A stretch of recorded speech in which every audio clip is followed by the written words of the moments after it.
Hey guys, hi, welcome to this धमाकेदार session. आज हम करने वाले हैं क्लास 9 साइंस का एक बहुत ही important chapter, work energy and power in just 15 minutes, है ना। 15 मिनट में इस चैप्टर के पूरा डेफिनेशन, हर एक फॉर्मूला, हर एक डेरिवेशन के ऊपर थोड़ा नजर मारते हुए हम जाएंगे। और स्ट्रिक्टली बच्चों, ये जो सेशन है सिर्फ आप रिवीजन के लिए देखेगा बेटा। वन शॉट पूरा एक्सप्लेनेशन मैंने किया हुआ है, जहां पर वर्क एनर्जी एंड पावर को मैंने 1.5-2 घंटे लेकर समझाया हुआ है इन डिटेल। वो आप वहां पर कॉन्सेप्ट को समझने के लिए कर सकते हो। ये जो सेशन है ना, ये कब देखना होता है? ये फॉर एग्जाम्पल आपका टेस्ट है अगले 10-15 मिनट में, आधे घंटे में, 2 घंटे में, 3 घंटे में, 4 घंटे में, एक दिन पहले, तब ये रिवीजन सेशन देखना होता है ताकि आपका रैपिड रिवीजन हो सके। तो welcome to the rapid revision series. ठीक है, चलिए शुरू करते हैं, फिर सीधा मुद्दे पर आते हैं और बिना वक्त बर्बाद किए कोशिश करते हैं 10 से 15 मिनट के अंदर आपका ये पूरा चैप्टर कंप्लीट करने की। हर एक डेफिनेशन, डेरिवेशन, फॉर्मूला सब कुछ इसमें कवर्ड है। सबसे पहले आपका जो चैप्टर है, इसमें शुरुआत होती है वर्क डन से कि वर्क क्या होता है। What is work done? Work is the transfer of energy from one object to another object, और इसका जो फॉर्मूला होता है वो होता है फोर्स इंटू डिस्प्लेसमेंट। करेक्ट है।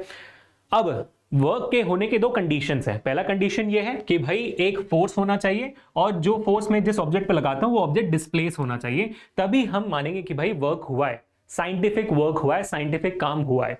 तो फॉर्मूला क्या बनता है? फोर्स इंटू डिस्प्लेसमेंट, और वर्क की जो यूनिट होती है वो होती है जूल। क्या होती है बेटा? जूल होती है आपकी वर्क की यूनिट। और फॉर्मूला से आप न्यूटन मीटर भी निकाल सकते हो। Newton meter is equal to joule करके आपको बोलना पड़ेगा। अब वर्क जो हमारी होती है वो एक स्केलर क्वांटिटी होती है, वेक्टर क्वांटिटी नहीं होती है। फिर बात आती है कि यार वर्क फिर पॉजिटिव नेगेटिव जीरो कैसे हो जाती है? जब भी आपका जो ऑब्जेक्ट जिस डायरेक्शन में फोर्स लगाता है, अगर आपका डिस्प्लेसमेंट भी उसी डायरेक्शन में होती है, यानी कि अगर आपका फोर्स और डिस्प्लेसमेंट सेम डायरेक्शन में होते हैं, तब आपका वर्क डन पॉजिटिव माना जाता है। और वैसे अगर मान लो कि आपका ऑब्जेक्ट का डिस्प्लेसमेंट ऊपर की तरफ है, लेकिन यहां पर आप देखोगे ग्रेविटेशनल फोर्स इस ऑब्जेक्ट के ऊपर नीचे के डायरेक्शन में होगी, तो जब आपका ऑब्जेक्ट जब आपका ऑब्जेक्ट का डिस्प्लेसमेंट और फोर्स जो उस पे लग रही है वो ऑपोजिट डायरेक्शन में हो, तो आपका वर्क डन नेगेटिव कहलाता है। और उसी मामले में जब आपका डिस्प्लेसमेंट ना हो रहा हो तो वर्क डन 0। जब आपका फोर्स ना लगा रहे हो आप, तो वर्क डन 0, क्योंकि फोर्स इंटू डिस्प्लेसमेंट होती है। और एक और तरीके में, एक और रीजन में आपका वर्क डन 0 होता है। वो कब होती है? अगर आपका फोर्स और डिस्प्लेसमेंट एक दूसरे से परपेंडिकुलर जब होता है, तब भी आपका वर्क डन 0 माना जाता है। ये बात आपको अच्छे से याद रखना है, क्योंकि भाई ऑलमोस्ट सारे सर्कुलर मोशंस में आपका वर्क डन 0 ही आएगा, क्योंकि आपका जो डिस्प्लेसमेंट का डायरेक्शन है और जो फोर्स का डायरेक्शन है वो हमेशा एक दूसरे से परपेंडिकुलर होंगे। ऐसे बहुत सारे क्वेश्चंस आपको आपके एनसीईआरटी में ही मिलेंगे। ठीक है, चलिए आगे बढ़ते हैं टू द नेक्स्ट पॉइंट, जो होती है आपकी एनर्जी। एनर्जी क्या होती है? जब आपके पास ज्यादा एनर्जी होती है तो आप बहुत काम करते हो, जब आपके पास कम एनर्जी होती है तो कम काम करते हो। ऑफ कोर्स सी बात है। तो एनर्जी क्या हुई? जितनी एनर्जी मेरे पास है उतना ही मैं काम कर सकता हूं। So energy is the ability to do work, energy is the capacity to do work. इसी वजह से work done becomes equal to energy. तो एनर्जी का भी यूनिट जो होता है वो जूल ही हो जाता है। अब इस पूरे चैप्टर में एनर्जी की बहुत सारे वैरायटीज पढ़ने के लिए है नहीं, पढ़ना मेजरली आपको मैकेनिकल एनर्जी। मैकेनिकल एनर्जी क्या होती है? Mechanical energy is the combination of kinetic energy plus potential energy, यानी कि mechanical energy is the energy which any object requires to be at rest और टू बी इन मोशन। दोनों का combination होता है। अब उनमें अगर हम 2 पार्ट कर देंगे कि यानी कि भाई जो एनर्जी मुझे रेस्ट पे रहने के लिए चाहिए वो हो जाती है मेरी potential energy, the energy of an object because of its position, configuration, बाकी सारी चीजें। ठीक है। अब अगर मैं काइनेटिक एनर्जी की बात करूंगा, the energy of an object which is required to be in motion. ठीक है। तो भाई मैकेनिकल एनर्जी क्या है? Total mechanical energy is equal to kinetic plus potential. Correct है? काइनेटिक प्लस पोटेंशियल, यही है ना। तो काइनेटिक एनर्जी क्या है? Energy in motion. पोटेंशियल क्या है? Energy at rest. दोनों का कॉम्बिनेशन आपका टोटल मैकेनिकल एनर्जी होता है। इसके बाद जब हम आगे बढ़ते हैं, हमें समझ में आता है कि हमारा जो काइनेटिक एनर्जी है इन जनरल मास से डायरेक्टली प्रोपोर्शनल होता है, यानी कि जितना बड़ा मास होगा उतना ही ऑब्जेक्ट का काइनेटिक एनर्जी होगा, और जितनी आपके क्या कहते हैं ऑब्जेक्ट की वेलोसिटी होगी उतना ही उसका काइनेटिक एनर्जी होगा। तो काइनेटिक एनर्जी जो होती है आपके मास और वेलोसिटी से डायरेक्टली प्रोपोर्शनल होती है। और जब हम इसका फॉर्मूला डिराइव करते हैं तब भी हमें यही दिखाई देता है। कैसे? मान लेते हैं कि भाई आपका एक ऑब्जेक्ट है जो इनिशियली एट रेस्ट पे है। तो अगर मैं मान लूं कि मेरा इनिशियल जो ऑब्जेक्ट का क्या कहते हैं वेलोसिटी है वो 0 है, इस पे हमने क्या किया? फोर्स लगाया। फोर्स लगाने की वजह से आपका जो ऑब्जेक्ट है वो डिस्प्लेस होकर यहां तक आ गया। करेक्ट? तो डिस्प्लेसमेंट हो गई, सही बात। और ये जो ऑब्जेक्ट में क्या हुआ? फिर डिस्प्लेसमेंट होकर इसकी वेलोसिटी v हो गई। अब ये ऑब्जेक्ट के अंदर पहले क्या थी भाई? वो रेस्ट पे था। जब आपने इसके ऊपर फोर्स लगाया, ऑब्जेक्ट मूव होने लग गया, तो उसके अंदर क्या आ गई? काइनेटिक एनर्जी आ गई। ये एनर्जी कहां से आई?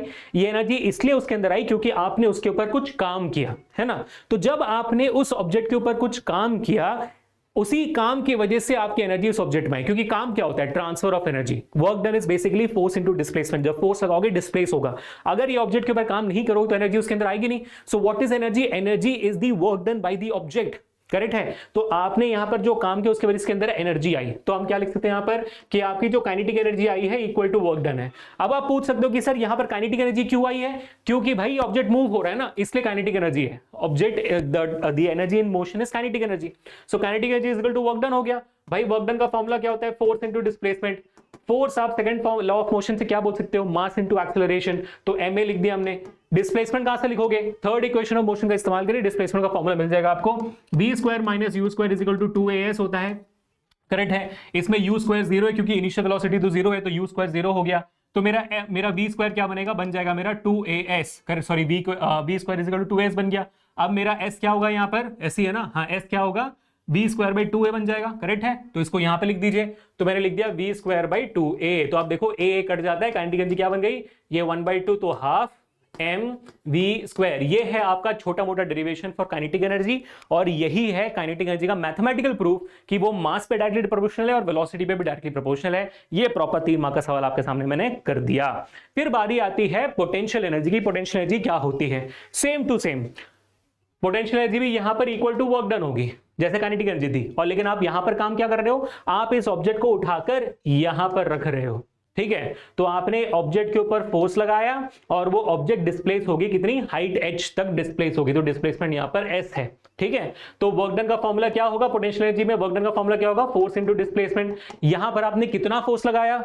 भाई ऑफ कोर्स की बात है, किसी ऑब्जेक्ट को अगर मुझे उठाना है तो जितना उसका वेट है उतना तो मुझे फोर्स लगाना ही पड़ेगा ना। उससे कम फोर्स लगाऊं तो वो ऑब्जेक्ट उठेगा नहीं, ज्यादा फोर्स लगाऊं तो ऑब्जेक्ट उछल जाएगा। करेक्ट है। तो मिनिमम एटलीस्ट मुझे इस ऑब्जेक्ट के वेट जितना मुझे फोर्स लगाना पड़ेगा। तो मैंने जब फोर्स लगा दी तो हुआ क्या? वेट जितना लगाया, तो यहां पर मैं फोर्स लिख सकता हूं, मेरा वेट है भाई, वेट इनटू आपका displacement. So potential energy is equal to weight into displacement. अब वेट कितनी है? वेट का फॉर्मूला होता है mg, और डिस्प्लेसमेंट कितनी है? यहां पर h है, तो h ये हो गया आपका पोटेंशियल एनर्जी का 2 मार्क का derivation. u is equal to mgh। बात खत्म हो गई वहां पर। ठीक बेटा। तो पोटेंशियल एनर्जी का डेरिवेशन यहां पर हो जाता है। पोटेंशियल एनर्जी क्या है? The energy of an object when it is at rest due to its configuration और पोजीशन। बात खत्म। चलो डेरिवेशन भी हो गई, बल्ले बल्ले। अब आगे बढ़ते हैं और आपको यह समझना है कि आपका जो पोटेंशियल एनर्जी होता है वो सिर्फ और सिर्फ आपके ऑब्जेक्ट के पोजीशन पे डिपेंड करता है, ऑब्जेक्ट के पाथ पे नहीं। फॉर एग्जांपल यहां पर एक ऑब्जेक्ट को मैंने उठाकर यहां पर रखा, ठीक है, करेक्ट है, और यहां पर एक ऑब्जेक्ट को मैंने ऐसे उठाकर यहां पर रखा, तो किसमें पोटेंशियल एनर्जी ज्यादा होगी? किसी में नहीं, दोनों में इक्वल होगी। क्यों? क्योंकि आपका ऑब्जेक्ट का जो डिस्प्लेसमेंट है वो सेम है, दोनों सेम हाइट पे है। Potential energy is equal to mgh। Mass कोई वेरी नहीं करा, g कोई वेरिएशन नहीं आया, h में कोई वेरिएशन आया नहीं, तो पोटेंशियल एनर्जी बदलेगी कैसे? नहीं बदल सकती। तो पाथ पे डिपेंडेंट नहीं होती है पोटेंशियल एनर्जी, सिर्फ और सिर्फ आपके पोजीशन पे होती है। आगे बढ़ते हैं, बात करते हैं law of conservation of energy का। Law of conservation of energy क्या कहता है? Energy can not be created not be destroyed, it can only transform from one form to another. तो यहां पर हमें क्या करना है? यहां पर हमें इसको डिराइव करना होता है कि potential energy law of conservation of energy कैसे प्रूव की जाती है। ये आपको 3 से 5 मार्क का सवाल होता है, तो हम जल्दी से अभी इसको भी डिराइव कर लेते हैं। ठीक है। मान लीजिए आपका ऑब्जेक्ट यहां पर है, ठीक है, मान लीजिए आपका ऑब्जेक्ट यहां पर है और उस ऑब्जेक्ट का जितना भी एनर्जी होगा उस पॉइंट पे, उसके बाद मैंने मान लो कि 10 जूल है, ठीक है, इस पॉइंट पे मान लो कि उस ऑब्जेक्ट की एनर्जी 10 जूल है। अब मैंने इस ऑब्जेक्ट को छोड़ दिया, अब ऑब्जेक्ट क्या करेगा? ऑब्जेक्ट गिरने लगेगा, करेक्ट है, और गिरते वक्त हर एक पॉइंट पे मेरे को प्रूव करना है कि 10 जूल की 10 जूल ही उसकी टोटल एनर्जी है। ठीक है। और यही होती है law of conservation of energy कि energy can not be created nor be destroyed, it can only transform from one form to another. यानी कि टोटल एनर्जी इसके अगर 10 जूल है, यहां पर एंड में भी 10 जूल ही होनी चाहिए। हाँ, एनर्जी उसके अंदर किसी एक फॉर्म से दूसरे फॉर्म में कन्वर्ट हो सकती है, काइनेटिक से पोटेंशियल, पोटेंशियल से काइनेटिक में हो सकती है, लेकिन टोटल एनर्जी सेम रहेगी। तो हमें यही प्रूव करना है अभी यहां पर। देखते हैं चलो भाई कितने जल्दी हम प्रूव कर सकते हैं। ठीक है। तो सबका ध्यान होगा यहां पर, ये है आपका पॉइंट ए। मान लीजिए कि भाई ये जो है ये आपका पॉइंट ए है, ठीक है। हमें प्रूव करना है कि भाई पॉइंट ए में कितनी वैल्यू, पहले वो निकाल देते हैं। Okay, ready people? चलो लेट्स गो। ठीक है बेटा। तो अट पॉइंट ए निकाल रहा हूं पहले, अट पॉइंट ए, ठीक है। टोटल एनर्जी क्या होती है? अभी हमने देखा था काइनेटिक प्लस पोटेंशियल, ठीक है। यहां पर एट पॉइंट ए में मैंने ऑब्जेक्ट को पकड़ के रखा हुआ है, छोड़ा नहीं है ना, पकड़ के रखा हुआ है, तो यहां पर मेरी इनिशियल वेलोसिटी कितनी होगी? 0 हो जाएगी। ओके भाई okay. So total energy is equal to kinetic plus potential, kinetic का formula half M we square, potential का फॉर्मूला एम जी एच, है ना। तो हाफ एम वी स्क्वायर में भाई वी यानी कि इनिशियल वेलोसिटी तो जीरो है, तो ये पूरा जीरो हो गया, बचा क्या एम जी, और हाइट कितनी है यहाँ पर, हाइट मेरी h है ना, टोटल हाइट यहां से यहां तक मेरी h है, तो h मैंने यहां पर लिख दिया। तो मेरी टोटल एनर्जी कितनी हो गई, total energy at point A हो गई mgh, यानी कि एट पॉइंट ए, इस पॉइंट पे मेरी टोटल एनर्जी mgh है। अब मुझे ये प्रूव करना है कि पॉइंट बी पे भी पॉइंट सी पे भी mgh ही होनी चाहिए, नहीं हुई तो law of conservation of energy is not applicable. Clear है। तो अभी हमारे पास बहुत बड़ा जिम्मेदारी है बच्चों कि इसको प्रूव करके दिखाना है हमें। चलो भाई प्रूव करके दिखाते हैं, ठीक है। तो अभी हम क्या करेंगे, पॉइंट बी से पहले पॉइंट सी पे जाते हैं। अब पॉइंट सी की स्पेशलिटी क्या है, थोड़ा ध्यान से देखना। पॉइंट सी आपके ग्राउंड से बहुत नजदीक पर है, यानी कि हाइट जो है मिनिमम है, नेग्लिजिबल है। तो क्योंकि हाइट नेग्लिजिबल है, पोटेंशियल एनर्जी का फॉर्मूला क्या है mgh, h इज नेग्लिजिबल यानी कि ऑलमोस्ट जीरो, तो पोटेंशियल एनर्जी यहां पर जीरो हो जाती है, करेक्ट है। तो अगर मैं पॉइंट सी पे बोलूं total energy is equal to kinetic plus potential, potential मेरा जीरो हो जाता है, total energy is equal to kinetic energy which is equal to half M B square. But sir half M B square is not equal to mgh, we need to prove now. इसको मुझे mgh में convert करना पड़ेगा, कैसे करूंगा, मैं v square की value निकालने की कोशिश करता हूं अभी, और देखते हैं क्या होता है, क्योंकि m की तो कोई वैल्यू निकाल नहीं सकते, कोई फॉर्मूला बन नहीं सकता, लेकिन v स्क्वायर का फॉर्मूला बन सकता है। कहां से, थर्ड इक्वेशन ऑफ मोशन से, ठीक है। तो मैं क्या करूंगा, मैं बोलूंगा since v square minus you square is equal to 2as, ये मेरा थर्ड इक्वेशन ऑफ मोशन है ना, आप तो जानते ही हो। इसमें आप जानते हो कि आपकी इनिशियल वेलोसिटी कितनी है भाई, जीरो है, तो आपकी u क्या हो जाएगी, जीरो हो जाएगी, ठीक है। तो बचा क्या, v square is equal to 2as, सही है बच्चों।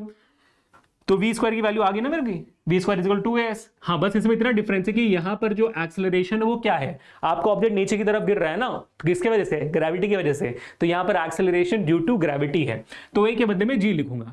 और यहां पर आप देखोगे इस पॉइंट से लेके यहां तक डिस्प्लेसमेंट कितनी है, सर डिस्प्लेसमेंट मेरी टोटल हाइट है h की, तो मैं यहां पर लिख दूंगा h। तो v स्क्वायर के बदले में लिख सकता हूं 2gh, इसको सीधा उठाकर यहां पर डाल दीजिए। तो मेरी टोटल एनर्जी कितनी हो जाएगी, टोटल एनर्जी बन जाएगी हाफ एम वी स्क्वायर के बदले 2gh, आप देखो 2 कट जाएगा और क्या बचेगा mgh, यानी कि मैंने पॉइंट बी पे ये प्रूव कर दिया है कि मेरी टोटल एनर्जी mgh है। प्रूव कर दिया मैंने पॉइंट सी पे, बराबर। तो दो पॉइंट मैंने प्रूव कर दिया कि सबसे ऊपर mgh है, सबसे नीचे भी mgh है। कैसे हुआ ऐसे, क्योंकि ऊपर में काइनेटिक एनर्जी जीरो थी, ऑब्जेक्ट रेस्ट पे था, पोटेंशियल एनर्जी मैक्सिमम।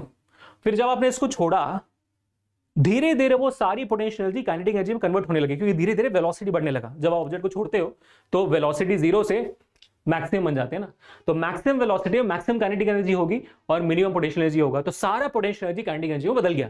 अब चैलेंज यहां पर यह है कि यहां पर जब मैं निकालूंगा आपका एट पॉइंट बी, ठीक है, अब मुझे निकालना है at point B. Point B पे आपका ऑब्जेक्ट सेंटर में है, तो सारी पोटेंशियल एनर्जी काइनेटिक एनर्जी में कन्वर्ट नहीं हुई होगी, आधी आधी होगी, आधी काइनेटिक आधी पोटेंशियल। वहां पर मैं कैसे प्रूव करूं कि mgh है, ये देखना बहुत इंटरेस्टिंग है, चलिए ट्राई करके देखते हैं। So total energy is equal to kinetic plus potential, सही है बच्चों, इंटरेस्टिंग। तो यहां पर काइनेटिक का फॉर्मूला क्या है, half M we square plus potential energy का फॉर्मूला mg, हाइट कितनी है, एट पॉइंट बी हाइट इतनी सी है, टोटल हाइट h है, ठीक है, टोटल हाइट आपकी h है, उसमें से मान लो x डिस्प्लेसमेंट हो चुकी है, तो बचा कितना h माइनस एक्स, ठीक है। तो आपकी यहां पर हाइट कितनी हो जाएगी, h माइनस एक्स हाइट पे हो जाएगी। तो यहां पर half M we square plus mgh, मैंने ब्रैकेट ओपन कर दिया, माइनस mgx मेरी वैल्यू बन गई। यहां पर दोबारा मैं क्या करूंगा, v स्क्वायर की वैल्यू निकालूंगा, दोबारा मैं ट्राई करता हूं कि v स्क्वायर की वैल्यू निकालूं, ठीक है। चलो, since v square is minus you square is equal to 2as from your third equation of motion, u square दोबारा जीरो हो जाती है, तो v square is equal to 2as, correct है। लेकिन यहां पर एक्सेलरेशन ड्यू टू ग्रेविटी क्या है, g है, और यहां पर डिस्प्लेसमेंट क्या हुई है, x डिस्प्लेसमेंट हुई है, यहां से यहां तक x डिस्प्लेसमेंट हुई है, तो x लिख दिया। इसको आपको बस यहां पे डाल देना है, बात खत्म, डाल दीजिए, क्या आएगा। So total energy is equal to half M we square के बदले मैंने लिखा 2gx plus mgh minus mgx, correct है बच्चों, बिल्कुल सही, ठीक है। अब देखो इसमें 2 कट जाता है, बचा क्या, total energy is equal to mgx plus mgh minus mgx, ठीक है बेटा। तो mgx कट जाता है, बचा क्या, total energy is equal to mgh। ये हुआ आपका फाइनल डेरिवेशन सॉल्व। तीनों पॉइंट्स आप देखोगे आपकी वैल्यू mgh ही आ रही है। ये डेरिवेशन आपको 3 से 5 मार्क्स तक आता है, आपको आया भी होगा आपके प्री टर्म्स में, है ना। तो दिस इज डन पीपल। इसके बाद आपका जो पूरा चैप्टर खत्म हो जाता है with the concept of power. Power क्या है, रेट ऑफ वर्क डन और rate of transfer of energy. इसी वजह से पावर का formula work done upon time या एनर्जी अपॉन टाइम आप लिख सकते हो। पावर का यूनिट होता है वॉट। आइडियली देखो यहाँ पे यूनिट क्या होगा, जूल्स पर सेकेंड, लेकिन इसको हम वॉट बोल सकते हैं और W से डिनोट होता है। आपको सवाल पूछे जाती है कि भाई 1 वॉट क्या होता है। 1 watt is said to be the power when 1 joule of work is done in 1 second. ये आपका 1 वॉट का डेफिनेशन भी हो जाता है। So that's all I think, yes. तो अगर आपको पूरा सेशन अच्छा लगा हो, एंड आई एम होपिंग कि हमने 10 से 15 मिनट में कर लिया होगा, अगर अच्छा लगा हो तो do let me know in the comment section बच्चों, और इस वीडियो को शेयर जरूर करना। आपको दिख रही होगी इतनी मेहनत हमने यहाँ पर की हुई है, हर एक डेफिनेशन, फॉर्मूला और डेरिवेशन मैंने इस पूरे सेशन में कर लिया है। This is your rapid revision people. और अगर आपको इस पूरे सेशन के नोट चाहिए तो हमारे टेलीग्राम चैनल पर मिल जाएगा, आपको लिंक डिस्क्रिप्शन में, हमारे इंस्टाग्राम चैनल के साथ। मिलते हैं नेक्स्ट सेशन में। इसी के साथ rapid revision is now only left for sound. हमने क्लास 9 के फिजिक्स का हर एक चैप्टर का डिटेल्ड वन शॉट कर लिया है, प्लेलिस्ट का लिंक डिस्क्रिप्शन में है। हर एक चैप्टर के एनसीईआरटी सॉल्यूशंस आर ओवर, ठीक है, सबके हो चुके हैं। Rapid revision, motion, force and laws of motion, gravitation, work energy, power का भी हो चुका है। Now only thing left is sound, ठीक है। तो साउंड का अगर आपको चाहिए do let me in the comment section. मिलते हैं बच्चों नेक्स्ट सेशन में। This is Abhishek signing off. Until we meet the next time, पढ़ते रहो।